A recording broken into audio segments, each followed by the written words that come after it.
Hello everyone, this is Meenakshi Verma और आज की इस वीडियो में हम पढ़ने जा रहे हैं एक most important topic from the subject teaching of life science.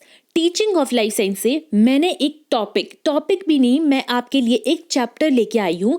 हम इस पूरे चैप्टर को ट्राई करेंगे कि इस पूरी एक वीडियो में समराइज कर लें, क्योंकि जैसा कि आपको पता है कि आपका एग्जाम जो है कल है, तो होप सो आपने अभी तक इसको पढ़ लिया होगा। तो मैंने ये वीडियो बनाई है जस्ट एक पर्पस के लिए कि सो दैट कि अगर आपने इस चैप्टर को अभी तक नहीं पढ़ा है तो आपको ये मतलब थोड़ा आइडिया दे दे कि इस टॉपिक में है क्या क्या चीज़ें, और अगर आपने इस टॉपिक को ऑलरेडी पढ़ लिया है तो आपके लिए ये एक रिवीजन का काम करे।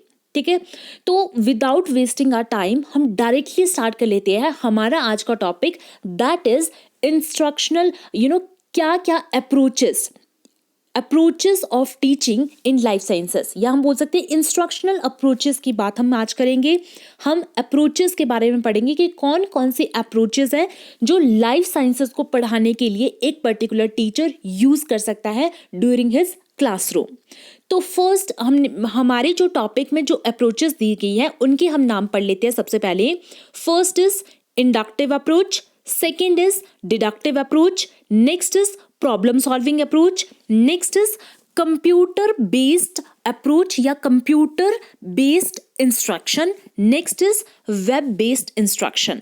तो ये हमारी कुछ डिफरेंट टाइप्स की इंस्ट्रक्शंस है या अप्रोचेस है जो आपको इस पर्टिकुलर चैप्टर में दी गई है।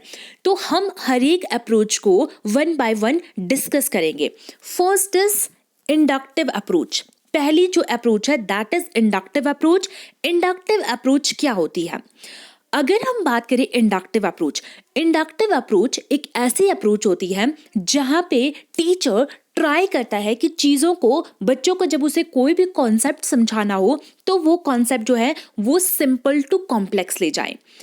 ट्राई करे कि पहले एग्जाम्पल दे, ठीक है, एग्जाम्पल से वो क्या जाए, रूल की तरफ जाए, एग्जाम्पल से रूल की तरफ जाए।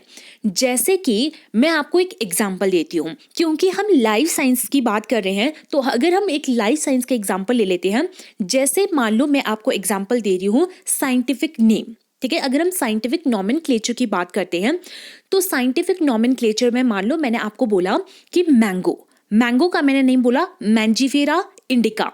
ठीक है, फिर मैं आपको बोलती हूँ पाइसम सटाइवम, पी का जो साइंटिफिक नेम है।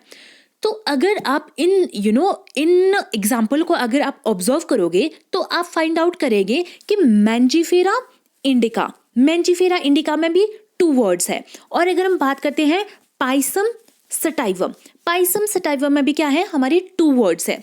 तो इस तरह से टीचर ने आपको पहले नहीं बताया कि साइंटिफिक नेम में क्या होते हैं, 2 वर्ड्स होते हैं। लेकिन जैसे जैसे आपने वेरियस, मैंने तो आपको सिर्फ 2 एग्जाम्पल दिए, जैसे जैसे आप बहुत सारे, मान लो टीचर बहुत सारे एग्जाम्पल देगा तो इससे फिर आपको क्या मतलब आप जनरलाइज कर दोगे, मतलब आप एक रूल बना दोगे कि जो एक साइंटिफिक नेम होता है उसमें क्या होते हैं, 2 वर्ड्स होते हैं जिनमें से एक जीनस होता है और एक स्पीशीज होती है। लेकिन ये जीनस होता है, स्पीशीज होता है, ये कॉन्सेप्ट बाद में सिखाएगा टीचर। पहले टीचर उनको एग्जाम्पल देगा, एग्जाम्पल से उन्हें एक जनरल रूल बताएगा, रूल वो खुद कंक्लूड करेंगे और उसके बाद डिटेल में बात होगी उस पर्टिकुलर टॉपिक पे। तो इस तरह से इंडक्टिव अप्रोच को यूज किया जाता है टीचर द्वारा। ठीक है, अगर हम बात करें कि इंडक्टिव अप्रोच में, जैसे मैंने आपको बताया कि इसमें हम क्या क्या करते हैं, तो हम क्या करेंगे, सबसे पहले हम बात करेंगे कि हम सिंपल टू कॉम्प्लेक्स जाएंगे। आपको एग्जाम्पल दिए जाएंगे, एग्जाम्पल से आप एक जनरलाइज रूल बना दोगे। नोन टू अननोन मतलब आपको साइंटिफिक नेम हो सकता है कि आपको पता थे, ठीक है, लेकिन आपको ये नहीं पता था कि जो साइंटिफिक जो नॉमेनक्लेचर होते हैं उसमें 2 वर्ड्स होते हैं। तो इस तरह से मतलब आप नोन टू अननोन जाओगे, और ये इसके कुछ ऑल्टरनेटिव नेम है, that is concrete to abstract, particular to general, bottom up approach भी मतलब इसको बोला जाता है। तो ये क्या थे, ये प्रिंसिपल, मतलब इसको आप प्रिंसिपल के अंडर लिखोगे। जब भी हम इंडक्टिव अप्रोच की बात करते हैं तो इंडक्टिव अप्रोच में क्या होता है, टीचर पहले आपको एग्जाम्पल देता है और एग्जाम्पल के थ्रू आप एक जनरल कॉन्सेप्ट तक पहुंचते हो, जनरल आइडिया लेते हो। ठीक है, क्योंकि हमारा सब्जेक्ट लाइफ साइंस है तो मैंने लाइफ साइंस का आपको एक एग्जाम्पल लिया था इसको समझाने के लिए। आप चाहें तो इसमें वेरियस और भी एग्जाम्पल ले सकते हो। जैसे अगर हम हम बात करें लाइफ स्पैन की, ठीक है, तो हो ही सकता है ना किसी भी ऑर्गेनिज्म का जो लाइफ स्पैन है वो 2 डेज का हो, किसी का 3 डेज हो, किसी का 3 मंथ्स हो, किसी का 40 ईयर्स हो, किसी का 60 ईयर्स हो। तो वो लाइफ स्पैन का मतलब क्या है, एक पर्टिकुलर टाइम के बाद तो हर एक इंसान की क्या होनी है, डेथ होनी है। तो जब आप लाइफ स्पैन की बात कर रहे हो तो मतलब ठीक है, आपने लाइफ स्पैन तो बता दिया, लेकिन इससे आपको ये भी पता लगता है कि after completion of life span हर एक जो इंडिविजुअल है या हर एक जो ऑर्गेनिज्म है वो क्या कर जाएगा, डाई कर जाएगा। तो पहले आपने क्या दिया, एग्जाम्पल दिया। मान लो आपने लाइफ स्पैन बता दिया, इसका लाइफ स्पैन इतना होता है, इसका लाइफ स्पैन इतना होता है, इसका लाइफ स्पैन इतना होता है, लेकिन after completion of that life span हर एक इंडिविजुअल क्या कर जाएगा, डाई कर जाएगा। तो ये क्या हो जाएगा, ये एक रूल है, आपने एक जनरल रूल को सीख लिया। तो इस तरह से हमारी इंडक्टिव अप्रोच काम करती है, ठीक है। वैसे ही अगर हम इसको मैथ से रिलेट कर दे तो मैथ से रिलेट करेंगे। मान लो जब भी दो किसी भी सम है ना, दो किसी भी इवन डिजिट का अगर हम सम करते हैं है ना, तो उसका जो हमेशा जो भी प्रोडक्ट मिलेगा आपको, तो वो भी आपको क्या मिलेगा, हमेशा एक आपको इवन नंबर मिलेगा, ठीक है। तो आप इसको क्या करोगे, जैसे मान लो हम नेक्स्ट एक इवन नंबर ले लेते हैं, जैसे 4 + 4 + 4 इक्वल्स टू 8। तो 8 भी क्या है, इवन नंबर है। तो इस तरह से टीचर ने आपको ये बताया नहीं कि जब भी हम इवन नंबर का सम करते हैं तो वो भी एक इवन नंबर आता है। आपको सिर्फ टीचर ने ये बोल दिया कि 2 + 2 = 4 है ना, 4 + 4 = 8, ठीक है। इसी तरह से 6 + 6 = 12। तो फिर अब बाद में जब इनको ऑब्जर्व करोगे तो आप ये देखोगे कि जब हम इनका सम करते हैं तो हमारे पास जो रिजल्ट आ रहा है तो वो भी कहीं ना कहीं क्या आ रहा है, एक इवन नंबर ही आ रहा है। तो इस तरह से क्या हुआ, इस तरह से एक जो स्टूडेंट है वो एग्जाम्पल से एक रूल तक पहुंचा। तो जहां पे भी एग्जाम्पल से रूल पे पहुंचता है कोई स्टूडेंट, या एक ऐसा मेथड या एक ऐसी अप्रोच जिसमें टीचर बच्चों को एग्जाम्पल देके सिखाता है, तो उस अप्रोच को इंडक्टिव अप्रोच कहा जाता है, ठीक है। अब हम बात कर लेते हैं कि ये जो हमारी इंडक्टिव अप्रोच होती है इसमें हम कौन कौन से स्टेप्स को यूज करते हैं। तो first step is presentation of specific example. सबसे पहला मेथड इंडक्टिव अप्रोच, मान लो टीचर क्लास में गया, अब उसने पढ़ाना स्टार्ट कर दिया, तो वो एक पर्टिकुलर अप्रोच से पढ़ा रहा है, तो मतलब इंडक्टिव अप्रोच से पढ़ा रहा है। तो इंडक्टिव अप्रोच से पढ़ाने के लिए मैं कौन कौन से स्टेप आएंगे। First is presentation of specific example. पहले टीचर एग्जाम्पल प्रेजेंट करेगा, ठीक है। फिर क्या करेगा, जो स्टूडेंट है उन एग्जाम्पल को ऑब्जर्व करेंगे, that is observation. Next is generalisation. फिर उनको वो सब एग्जाम्पल को जब ऑब्जर्व करेंगे तो वो एक जनरल कंक्लूजन तक पहुंचेंगे। फिर इज टेस्टिंग। टेस्टिंग के लिए मतलब हो ही सकता है कि वो उसी से मिलता जुलता एक और एग्जाम्पल ले ले और जिससे वो क्या कर देगा, वेरीफाई कर देगा और एक रिजल्ट तक पहुंच जाएगा। जैसे अगर मैं लाइफ साइंस का एग्जाम्पल दूं, मैंने आपको साइंटिफिक नेम का एग्जाम्पल दिया था, ठीक है। तो that is presentation of specific example, जैसे मैंजीफेरा इंडिका, पाइसम सटाइवम, ठीक है। ऐसे तो बच्चों ने क्या किया, ऑब्जर्व किया उनको, ठीक है। फिर वो एक जनरलाइजेशन तक पहुंचे, ठीक है, कि हाँ जो एक साइंटिफिक नॉमेनक्लेचर होता है, जो साइंटिफिक नेम होता है किसी भी ऑर्गेनिज्म का, उसमें हमेशा 2 वर्ड्स होते हैं। तो ये जनरल कॉन्सेप्ट तक वो पहुंचे। फिर उन्होंने टेस्ट किया। टेस्ट करने के लिए मान लो हो ही सकता है वो ऐसे देखे कि ह्यूमन का साइंटिफिक नेम क्या होता है, होमो सेपियंस। तो इसमें उन्होंने फाइंड आउट कर लिया, उन्होंने ये वेरीफाई कर ली ये चीज कि जो ह्यूमन है उसके साइंटिफिक नेम में भी क्या आ रहे हैं, 2 वर्ड्स आ रहे हैं। तो इस तरह से वो अपनी जो भी उन्होंने चीजें सीखी थी उसको उन्होंने टेस्ट भी कर दिया और वेरीफाई भी कर दिया। इस तरह से इंडक्टिव अप्रोच जो होती है वो वर्क करती है किसी भी क्लासरूम में। अब हम बात कर लेते हैं इंडक्टिव अप्रोच के मेरिट्स के। इंडक्टिव जो मेथड होता है या जो इंडक्टिव अप्रोच होती है, इसके क्या क्या मेरिट्स होते हैं। सबसे पहले बच्चा करके सीखता है, लर्निंग बाय डूइंग को ये प्रमोट करता है, क्योंकि ठीक है टीचर ने एग्जाम्पल दिए लेकिन ऑब्जर्व तो बच्चों ने किए, ठीक है। जनरलाइजेशन तक पहुंचने के लिए भी तो बच्चे इसमें एक्टिव पार्टिसिपेशन दिखा रहे थे। टेस्टिंग के लिए भी तो उन्होंने किसी और एग्जाम्पल को भी तो ऑब्जर्व किया होगा, यूज किया। तो यहाँ पे बच्चा क्या कर रहा है, अपनी एक्टिव पार्टिसिपेशन शो कर रहा है। जैसे मैंने आपको बाकी एग्जाम्पल दिए थे, जैसे मैथ्स का एग्जाम्पल दिया था, 2 + 2 4, 3 + 3 6। तो यहाँ पे क्या कर रहा है, बच्चा खुद करके सीख रहा है, ठीक है, मतलब वो चीज़ों को क्या नहीं कर रहा है, क्रैमिंग नहीं कर रहा है। तो जहाँ पे थिंकिंग इन्वॉल्व हो रही है, क्रैमिंग इन्वॉल्व नहीं हो रही है, तो उसको हम क्या बोलते हैं, साइंटिफिक मेथड। तो इस तरह से इंडक्टिव मेथड जो है वो एक टाइप का साइंटिफिक मेथड भी है। Next, develop the interest and curiosity in the child. Develop the interest and curiosity मतलब अब जब बच्चा एक्टिव पार्टिसिपेशन शो कर रहा है, बच्चा पैसिव लर्नर नहीं है, सिंपली सुन नहीं रहा है क्लास में, तो उसको ना कहीं वो चीज़ें एक्साइटिंग लग जाती है। जब उसको कोई एक नया एग्जाम्पल देते हैं टीचर, तो एक्साइटेड हो जाता है इस चीज़ को देखने के लिए। हम इसको चेक करता हूँ कि क्या इसमें भी दो ही, जैसे हम साइंटिफिक में, क्या इसमें साइंटिफिक नेम की अगर बात करें तो क्या इसमें भी दो ही वर्ड्स आएंगे कि नहीं आएंगे, या मान लो मैथ्स की बात करें तो अगर मान लो बोल दिया कि 6 + 6 = 12, तो क्या ये भी एक इवन ही नंबर आएगा। तो इस तरह से वो इंटरेस्टेड होता है, मतलब क्यूरियस होता है वो जानने के लिए, ठीक है। तो इंडक्टिव मेथड कहीं ना कहीं एक इंटरेस्टिंग मेथड होता है। Next is suitable for lower classes. जब हमने लोअर लेवल के बच्चों को पढ़ाना है, ठीक है, लो क्लासेस में पढ़ाना है, तो वहाँ पे ये जो मेथड होता है वो एक सुटेबल मेथड होता है, क्योंकि जो लोअर क्लासेस होती है वहाँ पे सिलेबस भी कम होता है और बच्चों का हमें इंटरेस्ट बनाए रखना भी बहुत इंपॉर्टेंट होता है। Next is high durability. High durability मतलब जब आप चीज़ों को क्रैमिंग नहीं करते हो, रूट लर्निंग जहाँ पे आप नहीं करोगे, तो वो चीज़ें जो होती है वो आपके माइंड में बहुत ज़्यादा देर तक रिटेन रहती है। तो इस तरह से इसकी ड्यूरेबिलिटी भी होती है वो कंपैरेटिवली, हम अगर डिडक्टिव मेथड की बात करें तो उससे ज़्यादा होती है। नेक्स्ट अगर हम बात करें discourage the habit of memorising, वही बात कि ये रूट लर्निंग को प्रमोट नहीं करता है। Next is develop thinking and observation skill. Obviously आप यहाँ पे सोचते हो, ठीक है, आपने जैसे मान लो टेस्ट किया ना कि क्या साइंटिफिक नेम में दो ही वर्ड है, ठीक है, तो आप क्या कर रहे हो, सोच रहे हो, ठीक है, ऑब्जर्व भी कर रहे हो चीज। जैसे आपके पास दे दिया गया था कि 2 + 2 4, 3 + 3 6, तो मतलब आप सोच भी रहे हो, ऑब्जर्व भी कर रहे हो, तो कहीं ना कहीं आपकी थिंकिंग और ऑब्जर्वेशन स्किल को भी क्या करता है, प्रमोट करता है।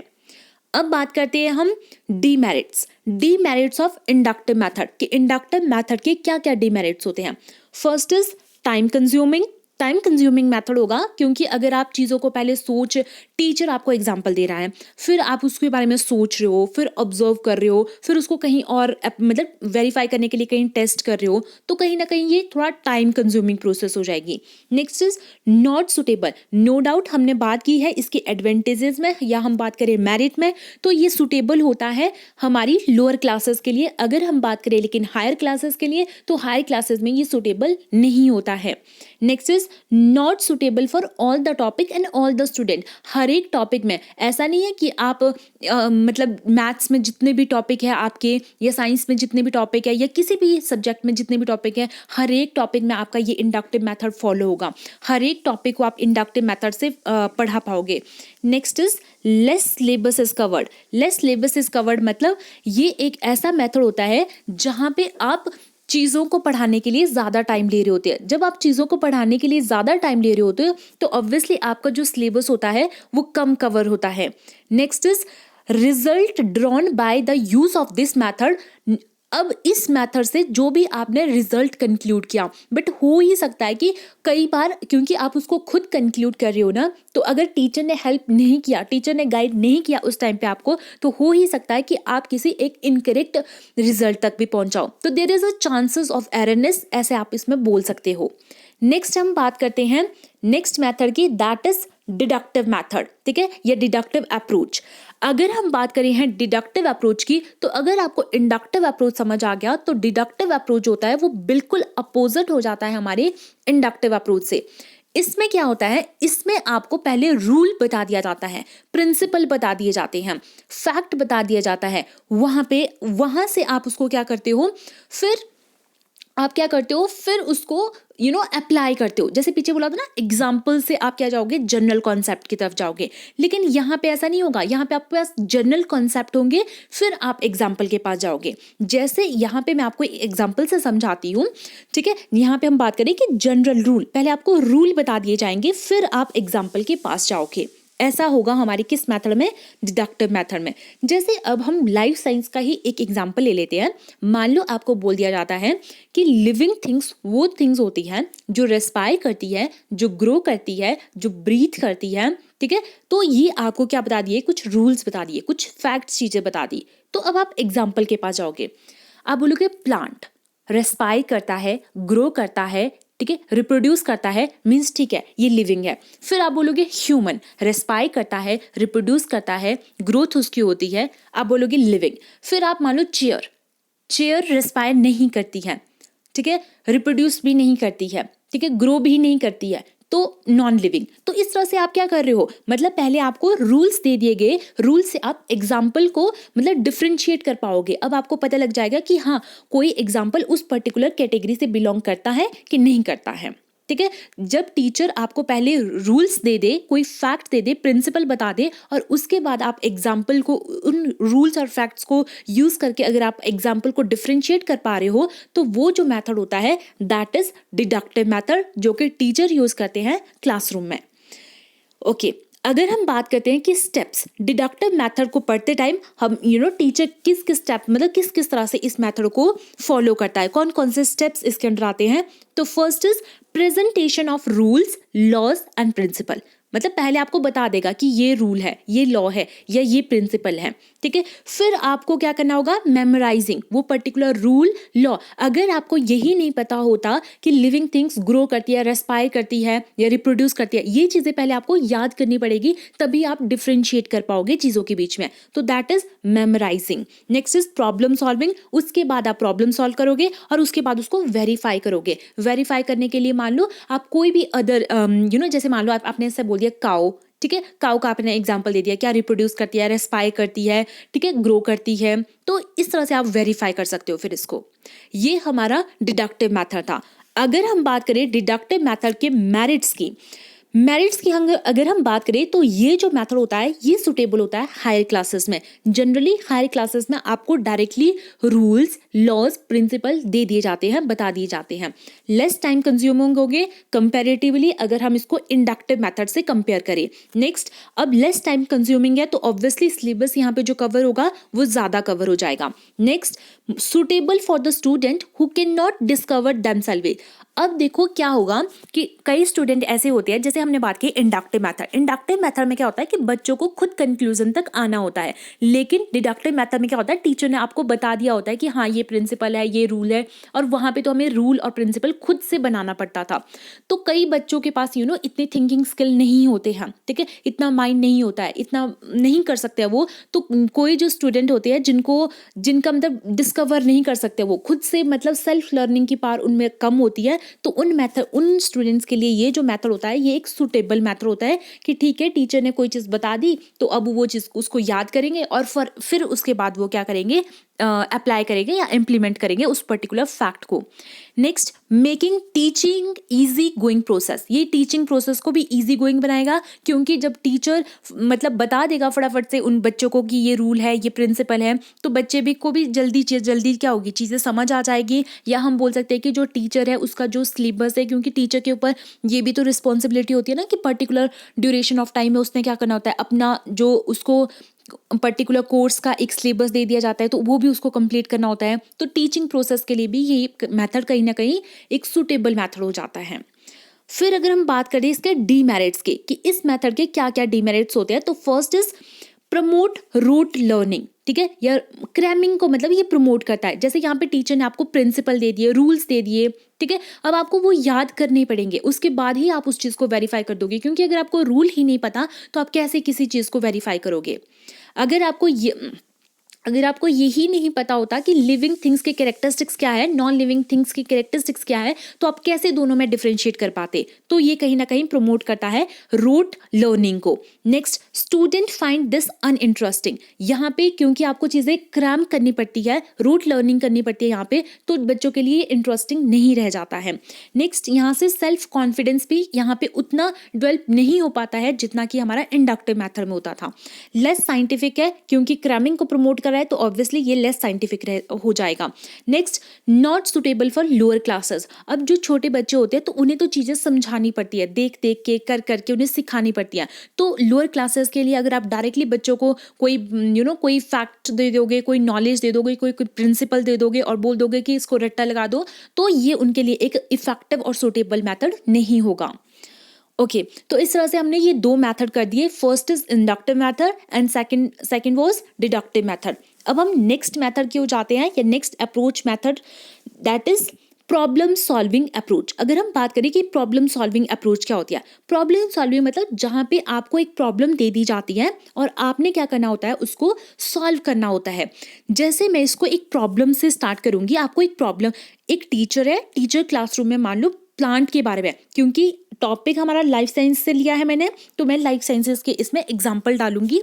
जैसे हम यहाँ पे प्लांट का एग्जाम्पल, टीचर क्लासरूम में पढ़ा रही थी, और जब टीचर क्लासरूम में पढ़ा रही थी तो वो प्लांट्स के बारे में पढ़ा रही थी, ठीक है। जैसे मान लो कि ये स्टेम होता है, ये लीफ, फ्रूट, फ्लावर, मतलब different different parts of flower के बारे में टीचर ने आपको पढ़ाया क्लास में। जब क्लास में टीचर ने आपको पढ़ा दिया तो उसके बाद presentation of a problem, teacher ने आपको एक प्रॉब्लम प्रेजेंट की, ठीक है, दे दी, that is which part of plant is ginger, ठीक है। आपको पूछ लिया, ये प्रॉब्लम आपके पास दे दी कि जिंजर प्लांट का कौन सा पार्ट होता है, ठीक है। अब आपने क्या करना है, identify and analyse the problem. आपने प्रॉब्लम को आइडेंटिफाई करना है, एनालाइज करना है। आइडेंटिफाई और एनालाइज करने का मतलब क्या है, आप प्रॉब्लम को एनालाइज करोगे। एनालाइज ये करोगे कि स्टूडेंट अब ये सोचेंगे कि हाँ टीचर ने पूछा है तो टीचर ने क्या पूछा। बच्चों को जब तक, अगर कई बार ऐसा होता है ना कि टीचर बच्चों से कुछ पूछ लेता है क्वेश्चन, लेकिन बच्चों को समझ ही नहीं आता है कि टीचर पूछ क्या रहा है, तो बच्चे एनालाइज करेंगे, ठीक है। जब तक बच्चों को ये चीज़ समझ ही नहीं आती कि उन्हें रिप्लाई किस चीज़ का करना है, तब तक कोई चीज़ आगे बढ़ ही नहीं सकती है। तो पहले स्टेप में हम क्या करेंगे, टीचर प्रेजेंट करेगा प्रॉब्लम। सेकंड में प्रॉब्लम को एनालाइज किया जाएगा बच्चों द्वारा। बच्चे इस चीज़ को आइडेंटिफाई करेंगे कि उनसे क्या पूछा गया है और उन्हें क्या रिजल्ट देना है, मतलब क्या रिस्पॉन्ड करना है उन्हें आंसर में, उन्हें क्या टीचर क्या पूछ रही है, ठीक है। Next collection. उसके बाद जब उन्हें पता लग गया कि हाँ ये चीज़ पूछी है टीचर ने ये पूछा है कि प्लांट जिंजर जो होता है वो प्लांट का कौन सा पार्ट है, ठीक है। अब वो क्या करेंगे, अब वो करेंगे collection of facts. Collection of facts मतलब वेरियस रिसोर्सेज के पास जाएंगे, लैब्स में जा सकते हैं, बुक्स में, अपनी नोट्स में, गूगल, कहीं से भी, मतलब वेरियस रिसोर्सेज से क्या करेंगे, वेरियस फैक्ट्स को वो क्या करेंगे, कलेक्ट करेंगे। फिर ड्राइंग आउटलाइन। ड्राइंग आउटलाइन का मतलब होता है फॉर्मुलेटिव टेंटेटिव हाइपोथेसिस। अब वो क्या करेंगे, मतलब एजम्पशन बनाएंगे। हम बोलते हैं ना कि ये भी इसका आंसर हो सकता है, ये भी इसका आंसर हो सकता है, ये भी इसका आंसर हो सकता है, तो वो एक आउटलाइन बना देंगे, एक टेंटेटिव हाइपोथेसिस बना सकते हैं कि जिंजर जो हो सकता है वो स्टेम भी हो सकता है, जिंजर जो हो सकता है वो रूट भी हो सकता है, और जिंजर जो हो सकता है वो फ्रूट भी हो सकता है, ठीक है। तो इस तरह से क्या किया, स्टूडेंट ने एक टेंटेटिव हाइपोथेसिस बनाई कि जो टीचर ने हमें प्रॉब्लम पूछी, कई बच्चों ने हो ही सकता है ये बोला कि रूट है, ठीक है, कईयों ने ये बोला कि वो शूट है मतलब स्टेम है, और कईयों ने ये बोला कि वो क्या है, वो फ्रूट है। तो ये हमारे पास क्या है, ये हमारे पास टेंटेटिव हाइपोथेसिस है। उसके बाद बच्चे क्या करेंगे, उस हाइपोथेसिस में उन्होंने एक करेक्ट आंसर लाना है ना, तो reach to a satisfactory conclusion. Satisfactory conclusion तक पहुंचने के लिए वो क्या करेंगे, वो अब रूट के कैरेक्टरिस्टिक्स पढ़ेंगे, शूट के कैरेक्टरिस्टिक्स पढ़ेंगे, फ्रूट के कैरेक्टरिस्टिक्स पढ़ेंगे, मतलब modification of root, modification of shoot. फिर वो देखेंगे कि किसके कैरेक्टरिस्टिक्स हमारे जिंजर के साथ मैच कर रहे हैं। अगर मान लो रूट के मैच नहीं किए, डिस्कार्ड कर देंगे, फ्रूट के मैच नहीं किए, डिस्कार्ड कर देंगे, स्टेम के मैच कर दिए तो सिलेक्ट कर देंगे इसको, ठीक है। मैच करने का मतलब ये नहीं कि एक character match, maximum of the characteristics क्या होनी चाहिए, मैच होनी चाहिए। तो इस तरह से बच्चों ने क्या किया, पहले उनको एक प्रॉब्लम दे दी गई थी टीचर द्वारा, फिर उन्होंने क्या किया, प्रॉब्लम को एनालाइज किया, समझा कि हाँ ये चीज़ पूछी की है उनसे। फिर वो वेरियस रिसोर्सेज के पास गए, वहाँ से उन्होंने वेरियस फैक्ट्स को कलेक्ट किया, फिर वो एक उन्होंने आउटलाइन ड्रॉ की, हाँ ये भी हो सकता है, रूट भी हो सकता है, स्टेम भी हो सकता है, फ्रूट भी हो सकता है।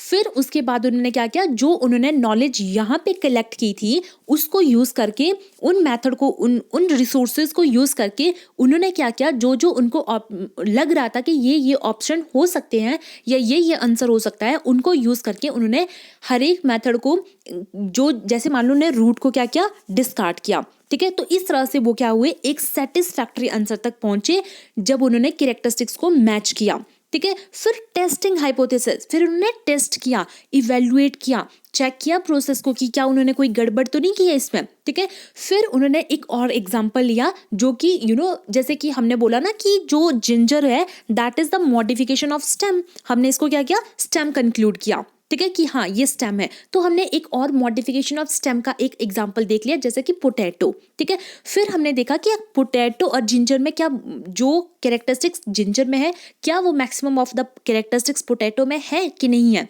फिर हमने देखा कि हाँ वो कैरेक्टरिस्टिक्स क्या कर रही है, मैच कर रही है। तो इस तरह से हमने अपने रिजल्ट को भी क्या कर दिया, वेरीफाई कर दिया। और लास्ट रिपोर्टिंग में हम वो सारी चीजें लिखेंगे जो हम इस पूरे प्रोसेस के टाइम करेंगे कि किस तरह से टीचर ने हमें कोई प्रॉब्लम दी, किस तरह से हमने उसे एनालाइज किया, फिर कौन कौन से रिसोर्सेज को हमने यूज किया, कैसे हमने आउटलाइन बनाई, कैसे हम एक करेक्ट कंक्लूजन तक पहुंचे। तो ये जो सारी चीजें हैं वो यहाँ पे रिपोर्टिंग में की जाएगी। तो ये क्या था, ये हमारा एक प्रॉब्लम सॉल्विंग अप्रोच थी। क्या किया जाएगा, पहले टीचर आपको एक प्रॉब्लम देगा, फिर आप उसको एनालाइज करोगे, फिर वेरियस रिसोर्सेज जैसे गूगल हो गया, आपके नोट्स हो गए, यूट्यूब होगी, कोई भी हो गया, मतलब आप हर जगह से ट्राई करोगे कि फैक्ट्स को ले। ठीक है। फैक्ट्स को जब आपके पास नॉलेज होगी तभी तो आप चीज़ों को कंपेयर कर पाओगे। फिर आप टेंटेटिव हाइपोथेसिस के पास पहुंचे, फिर आपने अपनी जो नॉलेज थी और जो आपकी हाइपोथेसिस की उनके बेसिस पे आप क्या हुए, एक सेटिस्फैक्टरी मतलब एक आंसर तक पहुंचे। फिर आपने उस आंसर को देखा कि क्या आंसर जो आपको लगता था एक सेटिस्फैक्टरी आंसर है, क्या वो एक्चुअल में सही आंसर है या नहीं है। आपने उसको कंपेयर किया किसी और एग्जाम्पल के साथ। इस तरह से आपने टेस्ट को क्या कर दिया, वेरीफाई कर दिया। और रिपोर्टिंग में आप वो सारे स्टेप लिखोगे, वो सारा प्रोसीजर लिखोगे जो आपने इस पूरी प्रोसेस के टाइम किया। Next is merits of problem solving. Merit जो है वो कहीं ना कहीं सेम ही होगी हमारी हर एक मेथड की। First is active participation of student, क्योंकि स्टूडेंट इसमें खुद पार्टिसिपेट कर रहा है, खुद वो रिसर्च कर रहा है, चीज़ों के बारे में जा रहा है, वेरियस जैसे गूगल पे वो देख रहा है या बुक्स ढूंढ रहा है, लाइब्रेरी में जा रहा है, तो एक्टिव पार्टिसिपेशन शो कर रहा है।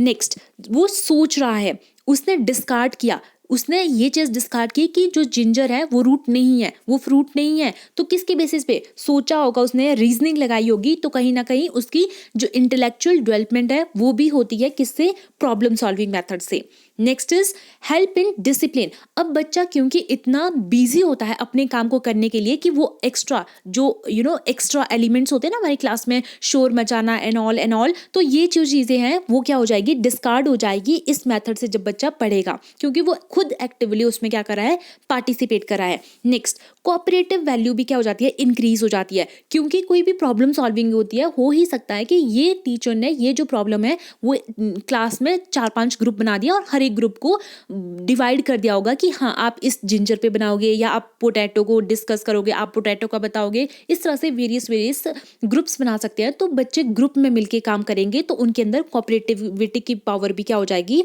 बढ़ जाएगी। Next is promote self confidence. ये सेल्फ, जब बच्चों के राइट आंसर आने लग जाते हैं तो वो उनमें कहीं ना कहीं कॉन्फिडेंस भी बढ़ जाता है। नेक्स्ट, एक साइंटिफिक मेथड है, जो भी मेथड है जहाँ पे हमारी क्रैमिंग इन्वॉल्व नहीं है, जहाँ पे हमने रीजनिंग लगाई है, इंटेलेक्चुअल डेवलपमेंट की है, अपनी थिंकिंग को यूज़ किया है, खुद करके देखा है, तो वो मेथड जो होता है वो हमारा साइंटिफिक मेथड आ जाता है। और कहीं ना कहीं ये इंटरेस्टिंग भी हो जाएगा क्योंकि बच्चे अब यहाँ पे सिंपली पैसिव लर्नर नहीं है। अब हम बात कर लेते हैं demerits of problem solving approach. Demerits क्योंकि ज़्यादा टाइम लेगा करने के लिए, तो ये टाइम कंज्यूमिंग हो जाएगा, पूरा सिलेबस कवर नहीं होगा, क्योंकि अगर एक टॉपिक में ही इतना टाइम लग जाएगा तो आपके सारे टॉपिक कवर नहीं हो पाएंगे। वही बात आ जाती है कि लोअर क्लासेस के लिए सूटेबल नहीं है और हर एक स्टूडेंट, अब ये चीज़ पॉसिबल नहीं है ना कि हर एक क्लास में तो हमारे स्लो लर्नर्स भी होते हैं, ठीक है, और ब्राइट स्टूडेंट भी होते हैं। तो हो ही सकता है कि ब्राइट स्टूडेंट ठीक है इसको कर ले, लेकिन हो सकता है कि जो स्लो लर्नर्स हैं उनको ये जो टॉपिक है ये इंटरेस्टिंग ना लगे, ये जो अप्रोच है या ये जो मेथड है वो इनको इंटरेस्टिंग ना लगे, क्योंकि वो चाहते हैं कि उनको सिंपली टीचर बता दे और वो सिंपली उनको नोट्स वगैरह मिल जाए और उसको पढ़े और याद करे और एग्जाम दे दे, ठीक है। तो ऐसे स्टूडेंट के लिए भी ये जो मेथड है ये पॉसिबल सूटेबल नहीं होता है। नेक्स्ट हम बात करेंगे कंप्यूटर असिस्टेड इंस्ट्रक्शन। या कंप्यूटर असिस्टेड अप्रोच क्या होती है। यहाँ पे यूज ऑफ कंप्यूटर, कोई भी एक ऐसी अप्रोच देखो जहाँ पे कंप्यूटर का यूज किया जाएगा लर्निंग के लिए, उसको हम क्या बोलेंगे, CAL। CAL means computer assisted learning. Computer का मतलब आपको पता होगा, लर्निंग का मतलब आपको पता होगा, असिस्टेड का मतलब होता है कंप्यूटर की हेल्प से आप लर्निंग कर रहे हो, कंप्यूटर की हेल्प से जब आप चीज़ें सीख रहे हो तो उसको हम क्या बोलते हैं, कंप्यूटर असिस्टेड लर्निंग बोलते हैं। वाइल जब कंप्यूटर का यूज टीचर द्वारा किया जाता है, क्यों, री-इन्फोर्स द कॉन्सेप्ट, मतलब टीचर ने कोई कॉन्सेप्ट आपको समझाया लेकिन बेटर आपकी टीचिंग प्रोसेस को, या टीचर ने अपनी टीचिंग प्रोसेस को बेटर बनाना है, बच्चों को एक इफेक्टिव वे से समझाना है किसी भी पर्टिकुलर कॉन्सेप्ट को, तो उसके लिए अगर वो कंप्यूटर का यूज करता है तो उसको बोलते हैं CAI, that is computer assisted instruction. मतलब कंप्यूटर का यूज करके टीचर क्या कर रहा है, बच्चों को कोई भी पर्टिकुलर इंस्ट्रक्शन दे रहा है, कोई भी पर्टिकुलर कॉन्सेप्ट को समझा रहा है, ठीक है। That is CAL, that is computer assisted learning. जब कंप्यूटर की हेल्प से बच्चा सीखता है, सीखने को बोलेंगे लर्निंग। एंड जब टीचर यूज करेगा कंप्यूटर फॉर इंस्ट्रक्शन, बच्चों को समझाने के लिए, तो उसको हम बोलेंगे CAI। नेक्स्ट अब हम बात करेंगे, कुछ एग्जम्पशन है हमारे CAI के। फर्स्ट इज कि जो ये CAI है, ये माना गया है कि ये 4000 स्टूडेंट को, ऑब्वियसली जब कंप्यूटर की हेल्प से जब कोई भी बच्चा पढ़ेगा, ठीक है, आप इंस्ट्रक्शन दोगे तो आप मैसिव नंबर ऑफ स्टूडेंट्स तक क्या कर सकते हो, अपने इंस्ट्रक्शन को पहुंचा सकते हो, ठीक है। नेक्स्ट जो इसकी एजम्पशन थी, that is it is helpful. यहाँ पे हमारी क्वांटिटेटिव स्टडी तो होती ही है, ठीक है, क्वालिटेटिव तो होती ही है। किसी भी कॉन्सेप्ट को हम बेटर वे से समझा सकते हैं जब हम कंप्यूटर का यूज करेंगे, क्योंकि वहाँ पे ऑडियो विजुअल सारे एड्स हमारे यूज हो सकते हैं। तो ये क्वालिटेटिव मेथड तो है, लेकिन क्वांटिटेटिव मेथड भी है, क्योंकि हमने यहाँ पे बात की कि आप क्या कर सकते हो, एक टाइम में 4000 स्टूडेंट को अरेंज कर सकते हो, पढ़ा सकते हो। Next, one can learn at his own pace. मतलब कंप्यूटर की हेल्प से क्या कर सकते हैं, कोई भी जो बच्चा है वो अपने पेस से क्या कर सकता है, लर्न कर सकता है। लेकिन अगर हम बात करें इंस्ट्रक्शन की, तो ऑब्वियसली टीचर भी क्या करेगा, अपनी पेस से क्या कर सकता है, मतलब सेट कर सकता है कंप्यूटर में वो स्पीड, या उसकी हेल्प से क्या कर सकता है, जो उसके अकॉर्डिंगली उसके लिए सुटेबल स्पीड है, उससे वो क्या कर सकता है, बच्चों को पढ़ा सकता है। नेक्स्ट, कंप्यूटर असिस्टेड इंस्ट्रक्शन से क्या होगा, जो बच्चे हैं उनको क्या मिलेगी, इमीडिएट फीडबैक मिलेगी। मान लो टीचर कोई एक चीज़ उनको पढ़ा रहा है, तो जब क्लासरूम में भी पढ़ाते हैं तो उस टाइम भी क्या होता है, क्वेश्चन आंसर सेशन होता है, टीचर बीच में क्वेश्चन पूछ लेता है। तो उसी तरह से अगर कंप्यूटर की हेल्प से भी अगर टीचर को इंस्ट्रक्शन दे रहा है, तो हो ही सकता है कि बीच में टीचर ने कोई क्वेश्चन पुटअप कर लिया, ठीक है, तो उसमें बच्चों ने अब सही मतलब सीख रहे हैं, नहीं सीख रहे हैं, बच्चे करेक्ट आंसर दे रहे हैं, नहीं करेक्ट आंसर दे रहे हैं, तो उनको फीडबैक भी जो हो जाती है वो इमीडिएट मिल जाती है। नेक्स्ट, और जो इस मेथड से जो परफॉर्मेंस है, जो लर्नर की जो परफॉर्मेंस है, उसको भी इमीडिएटली एकदम से, मतलब ऑटोमेटिकली, इसमें ऐसा नहीं है कि जो टीचर है वो खुद रिकॉर्ड बनाएगा, पेन पेपर का यूज़ करेगा, ऑटोमेटिकली उनकी जो परफॉर्मेंस है वो भी रिकॉर्ड होती रहेगी। और अगर रिकॉर्ड होती रहेगी तो टीचिंग स्ट्रैटेजी, तो टीचर को भी ये पता लग जाता है कि आगे जाके उसने किस स्ट्रैटेजी को यूज़ करना है। नेक्स्ट, वर्ड्स, पिक्चर, एक्सपेरिमेंट, इन सब का भी मेथड, मतलब हम बोल रहे हैं ना कि ये जो मेथड है ये एक अच्छा मेथड है, एक अच्छी अप्रोच है बच्चों को सिखाने के लिए। क्यों? क्योंकि यहाँ पे वर्ड्स तो यूज़ होंगे ही होंगे, लेकिन पिक्चर, एक्सपेरिमेंटली भी हम बच्चों को क्या कर सकते हैं, समझा सकते हैं। ओके, नेक्स्ट हम बात करते हैं टाइप्स ऑफ इंस्ट्रक्शनल मोड, ठीक है। इसमें कौन कौन से इंस्ट्रक्शनल मोड आ सकते हैं जो CAI, that is computer assisted instruction के अंडर आते हैं। First is discovery mode, next is gaming mode, next is logo mode, next is author mode, next is inquiry mode, next is drill mode, next is simulation mode. अब ये जो method है ये बहुत ही कहीं ना कहीं बहुत ही सिंपल मेथड है, और कहीं ना कहीं एक दूसरे से रिजेंबल करते हैं। तो मैं एक दो पॉइंट को डिस्कस कर लेती हूँ। जैसे कि अगर हम बात करें ड्रिल एंड प्रैक्टिस में क्या होता है, जैसे मान लो आपको क्या किया जाता है कि जब आपको कंप्यूटर से के थ्रू जब पढ़ाया जाता है, तो हो ही सकता है कि आपको क्वेश्चन कोई पूछे, ठीक है, टीचर वहाँ पे आपसे क्वेश्चन पूछे। तो टीचर अगर आपसे क्वेश्चन पूछ रहा है, तो अगर वो गलत हो रहा है तो आपको क्या किया जाएगा, प्रैक्टिस, फिर से आपको उसी से रिलेटेड कोई और क्वेश्चन पूछा जाएगा, फिर से गलत होता है तो फिर से आपको उसी से रिलेटेड कोई और क्वेश्चन पूछा जाएगा। तो इस तरह से ये क्या हो जाता है, ड्रिल ऑफ प्रैक्टिस की बात करता है। Next is simulation mode. Simulation का मोड होता है कि मतलब आपके पास वो एक्चुअल सिचुएशन जैसा आपको लगता है, वो एक्चुअल सिचुएशन होती नहीं है लेकिन आपको वो लगता है। जैसे मान लो आप किसी कॉम्पिटेटिव एग्जाम के लिए जा रहे हो, लेकिन कॉम्पिटेटिव एग्जाम से जाने से पहले आप क्या करते हो, टेस्ट सीरीज लगाते हो। तो वो टेस्ट सीरीज कहाँ पे लगाते हो, आप कंप्यूटर में लगाते हो। और कंप्यूटर, अब जब आप कॉम्पिटेटिव एग्जाम में जाओगे वहाँ पे तो एक रिस्क फैक्टर है आपके फेल होने का, लेकिन टेस्ट सीरीज में अगर आप अगर आपके मार्क्स अच्छे भी नहीं भी आ रहे हो तो आपके पास वो चांस अभी भी होता है कि आप इम्प्रूव कर सकते हो। Next is gaming mode. Gaming mode भी हमारा CAI के थ्रू हो सकता है। जैसे कि ये जो मेथड है ये कहीं ना कहीं जो लोअर क्लासेस है उनके लिए यूज किया जाता है। कई बहुत सारी एक्टिविटी गेम्स के थ्रू मतलब पढ़ाया जाता है। कंप्यूटर में कई ऐसी गेम्स भी होती है जिसके थ्रू हम स्पेशली छोटे क्लास के जो बच्चे हैं उनको बहुत सारी चीजें सिखा सकते हैं। Next is discovery mode. Discovery करके भी कोई जैसे आपके ब्लैंक्स हो गए, जैसे आपको कोई जैसे ऐसे एनालॉगी होती है, जैसे यहाँ पे हिमाचल हो गया ना, जैसे यहाँ पे हिमाचल के लिए मतलब आप यहाँ पे आए जो है वो खुद डाल दोगे, मतलब क्या बोला जाएगा, आपको एक वर्ड दे दिया जाएगा और बीच में आपको क्या कर दिया जाएंगे, ब्लैंक रख दिए जाएंगे। आप क्या करोगे, उनको खुद फिलअप करना स्टार्ट कर दोगे। वो किसके अंडर आ जाएगा, आपका ऑथर मोड के अंडर आ जाएगा। फिर अगर हम बात करें कि लोगो मोड क्या होता है, लोगो मोड होता है जैसे कि मान लो आपको कोई भी कॉन्सेप्ट या कोई भी चीज़ समझाने के लिए अगर आपको पिक्चर का यूज़ किया जाता है, ठीक है, आपको कोई चीज़ समझानी है टीचर ने, तो आपको अगर कोई चीज़ समझ नहीं आ रही है तो जैसे ही आप कंप्यूटर का यूज़ करते हो तो आपको क्या कर दिया जाता है, कोई पिक्चर शो कर दी जाती है। तो दैट इज लोगो मोड। तो इस तरह से ये कुछ मोड थे जो मैंने आपको डिस्कस किए, और बाकी मोड भी कहीं ना कहीं ये सारे एक जैसे ही है, मिलते जुलते ही मोड्स हैं। नेक्स्ट अगर हम बात करें CAI की एडवांटेजेस क्या होती है, तो अगर हम एडवांटेजेस की बात करते हैं तो ये टीचिंग एंड लर्निंग दोनों प्रोसेस मतलब ये कंट्रोल वे में चलेगी। ऐसा नहीं है कि टीचर क्या करेगा, बच्चे अगर फास्टली पढ़ना चाहे तो टीचर फास्ट नहीं पढ़ा सकता, ठीक है, या स्लो पढ़ना चाहे तो स्लोली, वो अगर मान लो वो स्लो पढ़ाना चाहे तो वो स्लो नहीं पढ़ा सकता है। मतलब उन दोनों की पेस के अकॉर्डिंगली हो सकता है, अगर कंप्यूटर के अकॉर्डिंगली कंप्यूटर की हेल्प से पढ़ाई की जाए, ठीक है। तो ये पेस बेस्ड होता है, पेस कंट्रोलर होता है। जैसे मान लो हम यूट्यूब से ही पढ़ रहे होते हैं, जब हम यूट्यूब से पढ़ते हैं तो उस टाइम पे हम क्या करते हैं, अगर हमें किसी भी एजुकेटर की जो स्पीड है वो कम लगती है तो हम क्या कर देते हैं, स्पीड को इंक्रीज कर देते हैं। अगर कोई बहुत ही फास्ट लग जाए तो हम उसको क्या कर सकते हैं, स्लो डाउन कर सकते हैं। तो इस तरह से ये कंट्रोल बेसिस पे चलती है। Next, various modes of teaching.